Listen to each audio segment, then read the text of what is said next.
lived on Kegarise. We live about 25 miles south of Ancilla in a little town called Kegarise.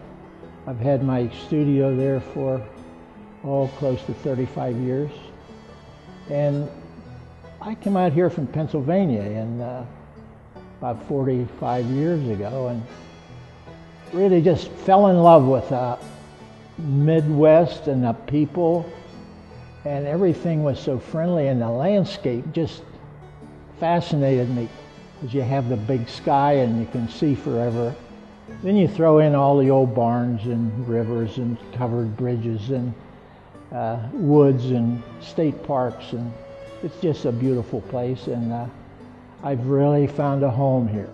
So this show in particular is all Indiana scenes, and hoping that visiting this show you will experience what I experienced in painting it.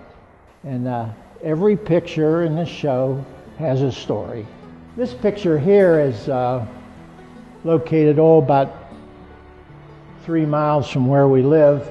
And the interesting thing about this picture, we would drive down this road month after month, and I'd see it and I'd think, I have to go back and paint that. And probably a year went by, and one Sunday afternoon I thought, I just have to go out and do that. So I went out and sketched it and took pictures, and it got dark. So I thought, well, I was still working. The next day I'll come home from work and I'll go out, and it'll be about 5 o'clock and the shadows will be just right, and I'll finish it. And the next day after work I went out, and that very day they had bulldozed the tree down and leveled off the ground and tore the fences out, and the whole scene was gone. This I did a few years ago, and we were at Bruce Lake, which is maybe 15 miles south of here, sort of a private lake.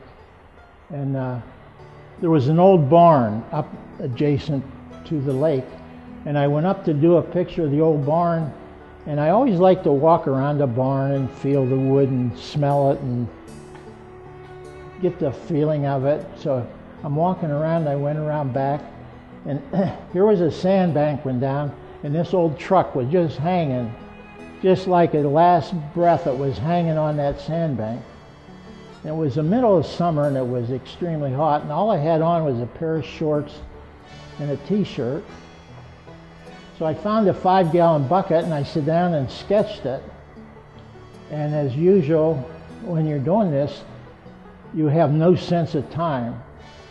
By the time I got the truck finished and went to stand up, I couldn't stand up because my legs and arms and everything was so sunburned that the skin was stretched tight, and I had got a real sunburn out of that. But when you're going into Marion from the west side, you come over the hill and here's this huge stack, and usually the steam is just boiling out, and it boils out there, and just the sky sort of just swallows it up and it becomes clouds. When our 7-year-old grandson came in, I had it hanging in his studio, and he walked in and looked at it and said, "Oh, Grandpa, that's a cloud factory." So that's the name it has, the cloud factory. And only a 6-year-old mind could connect those two and have it make sense. So the ethanol plant has turned into a cloud factory. Yeah, I'd like to invite everyone to Moon Tree Galleries. And it'll start Saturday afternoon as the first day. And we're also going to celebrate my birthday. Even if you're not crazy about paintings and art, it's worth the effort to come and just visit and see Moon Tree, because it's environmentally friendly place. It's built where it's self-supporting. It has wind power and solar power and recovers rainwater and just does the whole thing that we read about.